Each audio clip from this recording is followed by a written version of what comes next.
All right, so I'm here with Tom, and he's been telling me about his horse, and you have some trouble with her when she's been penned up for a while. Yeah, she can be pretty explosive. She'll rear up, change directions, come across the middle. Sometimes I just have to let her go.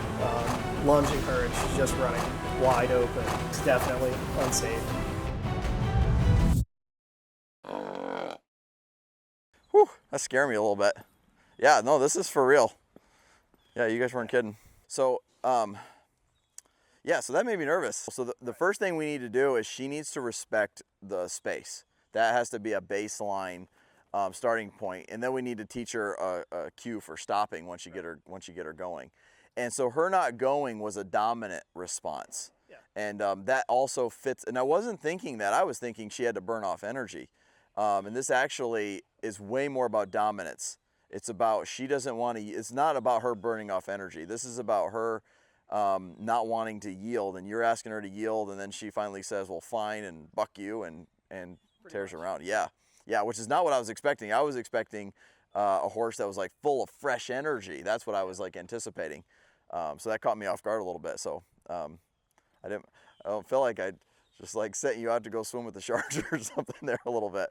But like, so she's coming into my space here, and I didn't ask her to, and so I'm gonna bump her with the stick there, and that is the first step in diffusing that. Okay. And that, see, they're licking and chewing.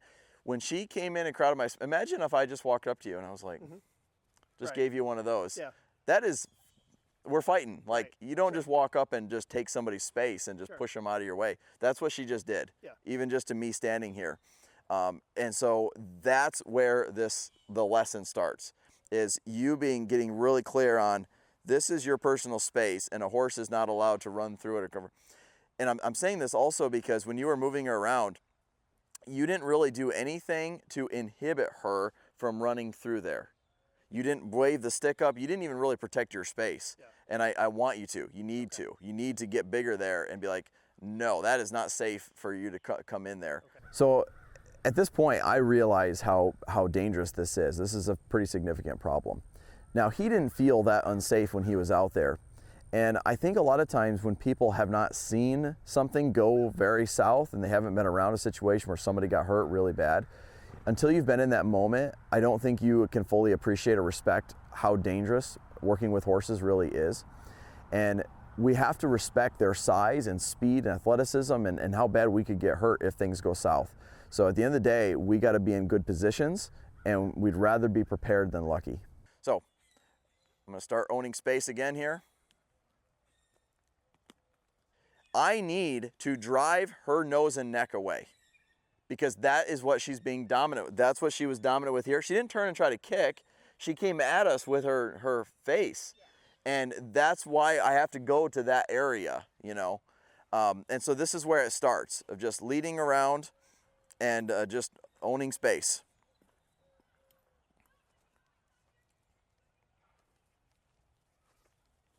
Now, I don't want it to mean lunge around. I want her to give ground to me. There we go. Horses don't really want to be dominant over people. They just kind of learn to be, because it's one of their natural instincts. Just like any other instinct a horse can learn to do. They'll learn to get scared of something, learn to pull back, learn to refuse something. It's like any other instinct, but they don't ultimately really want to be in charge. They would rather feel comfortable, but we have to give them that leadership. Okay, so like now my cue to say she's done thinking about that is she went and looked over there.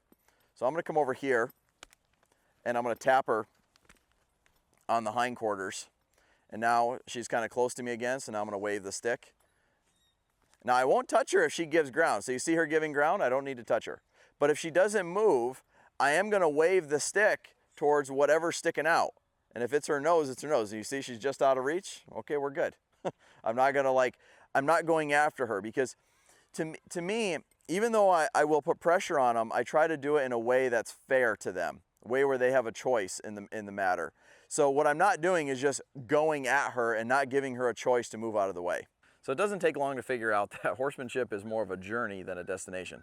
It's challenging, it can be difficult, it can be emotional, it can be dangerous, And I think that it's important for everybody to have a mentor through that process.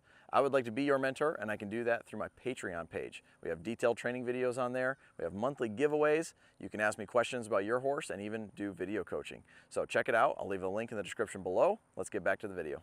Now, the next phase of this is me being more dominant towards her. And now not only can she not move me off my space, and the reason I did this is you saw when we were talking, she came into my space. Now we're going to the, and if she was still challenging that, we would stay at this step, but we're ready to move on now. So now in this step, I'm just happen to be another horse in here that wants to go eat the hay behind her. And if I'm the alpha horse, I'm not going to walk around her, I'm going to go through her. So I'm going to walk slowly on this line. And all she has to do is not be on that line. Now, she can get there by backing up. And if we look back at my line, it's not 100% straight, but it's pretty straight. Which means when she gave ground, I didn't keep going after her. There is an open door. There is a place for her to go, okay? And I'm going to keep doing this until she gives ground a little bit better. So when I switch to her, I go from like a casual, relaxed position to me bringing my life up, and it's like the human version of pinning my ears. I'm going to kind of pin my ears at her and say, I'm going to walk to this palm tree, and you need to step out of the way.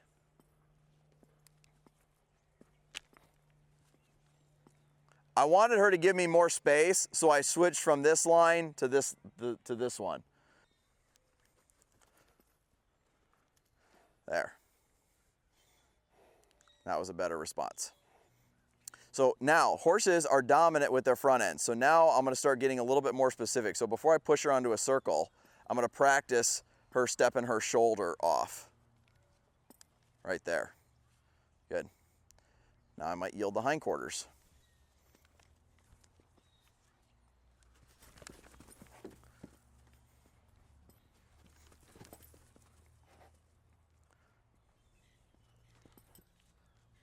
So, I mean, long story short, I'm essentially just going to be dominant over her out here for a bit and just move her front end and hind end around.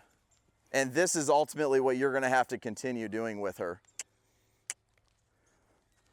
But I want her, see how she's giving me space now? But she's kind of just a curious combination of some bad learned habits and then some lack of understanding what different things mean, you know? Like some of this now that she's doing is just, she just doesn't know what the stick means. But before I work with her on building her confidence with the stick and string, I want to maintain this level of yielding.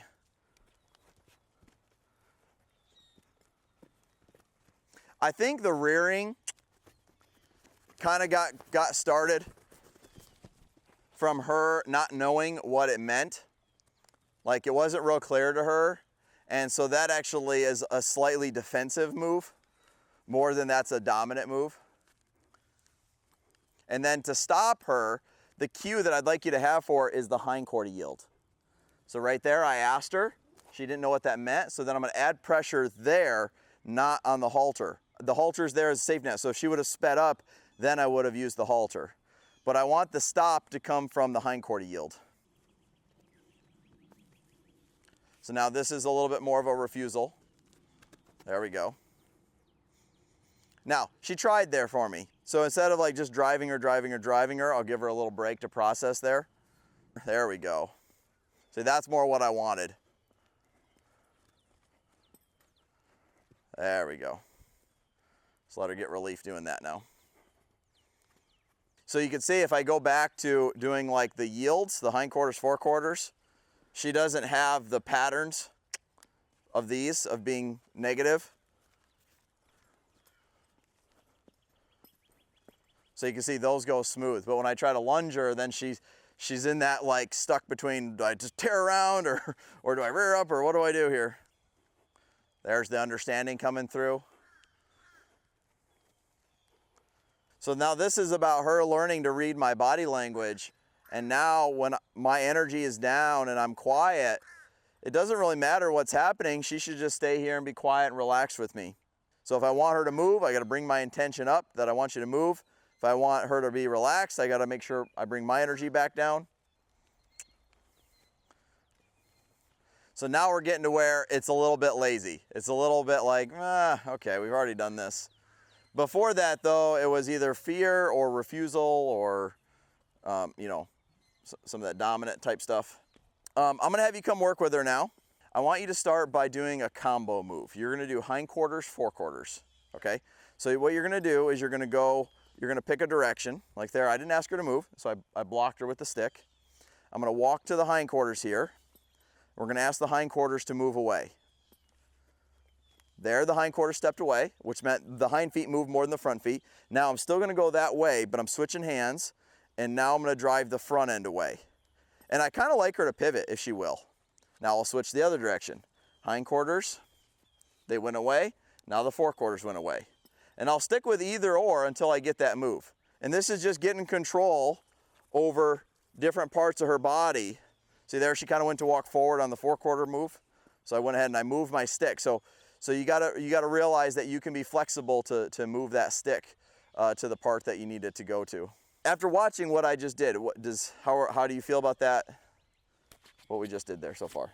You know, it certainly was a dominance issue for sure. And you know, you owned your space and you made her listen to what you were asking her to do. So that's definitely what I have not been doing, because I would just let her pick the direction that she would go until she would tire herself out, which just sets up a pattern for her to keep doing that. Okay, so it made sense to you? Oh yeah. What we were doing? Yeah. Okay, and you feel okay with trying to now replicate what I just did? Yeah, I mean, it's not going to be as easy. Yeah.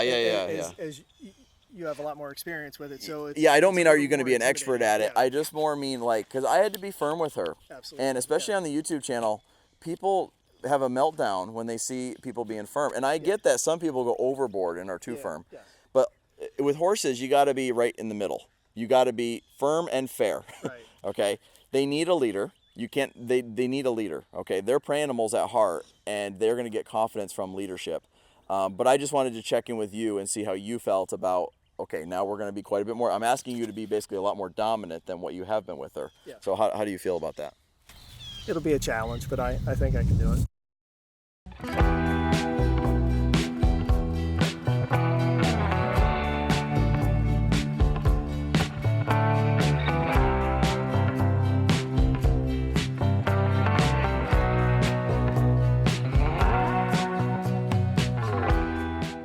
Very happy with that. Yeah. Super. Thank you guys for watching. If you haven't already, hit the subscribe button, and we'll see you on the next one.